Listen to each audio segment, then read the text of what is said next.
How to add years in business label in Google Business Profile. Hi guys, welcome to another tutorial. In this tutorial, I'll be showing you how you can add years in business label to Google Business Profile. The first step is to log into your Google Business, and then the second step is to verify your account. This is because you cannot add the years in business label to your Google Business Profile without verification.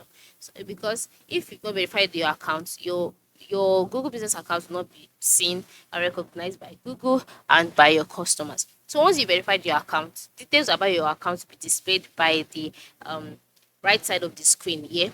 And then by the right side of the screen, you would see that Google measures years in business depending on the opening dates of your account. So once you verified your account, and then you can see your business by the left side of the screen. Just move out to the left side and click on Edit Profile. Now, once you click on Edit Profile, you take it to the page where you see business information, right? You'll see about contacts, location, hours, more. Then under about your business, just scroll down and then you'll see options such as business name, business category, description, opening dates.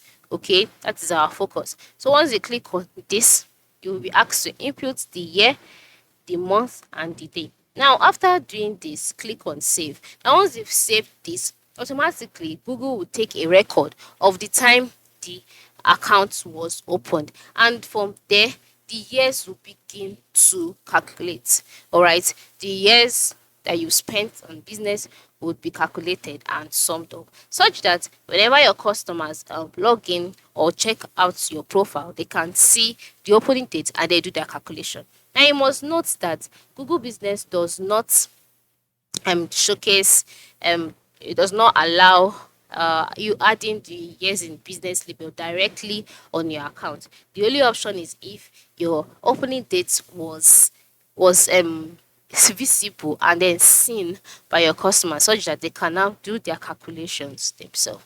I hope this tutorial is understandable and simple. Thanks for watching and have a nice day.